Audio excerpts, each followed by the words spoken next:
आदमी अचानक समुद्र में गिर गया, लेकिन उसने कभी सोचा भी नहीं था कि पानी के नीचे एक चौंका देने वाला रहस्य छुपा हुआ है। वह सामने का दृश्य देखकर चौंक गया। उसके सामने एक लोहे की जंजीर थी जो उसके शरीर से भी मोटी थी।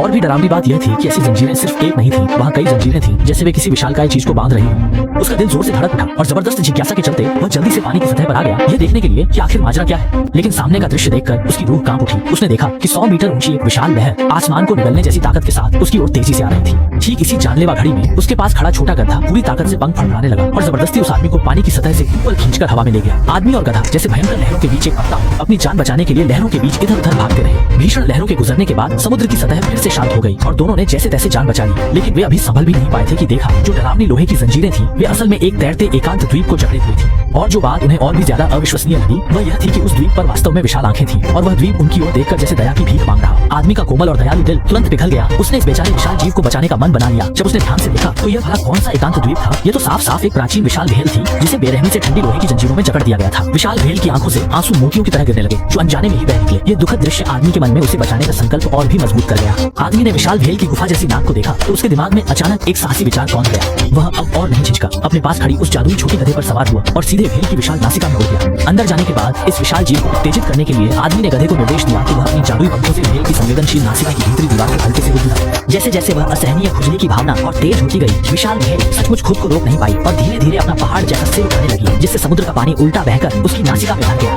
फ्लैश! पहली जंग लगी लोहे की जंजीर आवाज के साथ टूट गई। जैसे जैसे विशाल भेल का सिर ऊंचा उठता गया, बाकी जंजीरें भी इस ताकत को सहन नहीं कर पाई और एक एक कर टूट गई। अगले ही पल विशाल भेल ने अचानक जोरदार छींक मारी और उन भारी जंजीरों से पूरी तरह आजाद हो गई जिन्होंने उसे वर्षों तक बांध रखा था। आदमी और छोटी गद्दी ने भी मौके का फायदा उठाया और इस तेज हवा के साथ जल्दी से बाहर निकल आए। हालांकि अभी ये आदमी और गद्दी जितने अच्छे साथी और एक दूसरे के मददगार लग रहे हैं, पहले ये दोनों कट्टर दुश्मन थे।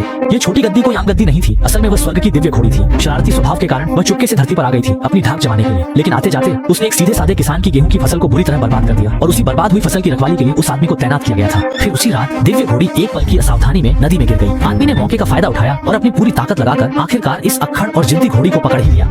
लेकिन जब वह घोड़ी को बांधने ही वाला था तभी घोड़ी ने अपनी जिद के कारण पछतावे के आंसू बहा दिए। दयालु दिल वाले आदमी का दिल तुरंत पिघल गया और उसने घोड़ी से एक सौदा किया। अगर घोड़ी वादा करे कि वह अब कभी भी गेहूं के खेत को नुकसान नहीं पहुंचाएगी तो वह उसकी रस्सी खोल देगा और उसे आजादी लौटा देगा। आजादी वापस पाने वाली घोड़ी आदमी की दयालुता से गहराई से प्रभावित हुई और कृतज्ञता से उसकी आंखों में आंसू आ गए। इस उपकार का बदला चुकाने के लिए अगले ही दिन सुबह सुबह वह घोड़ी जादू की तरह उस आदमी के लिए वो शानदार और असाधारण घोड़े ले आई और खुद वह अपना रूप बदलकर एक आज्ञाकारी छोटी गद्दी बन गई, चुपचाप उस आदमी के पास रह गई, ये तय करते हुए कि वह इसी तरह उस आदमी की रक्षा करेगी जिसने उसकी किस्मत बदल दी।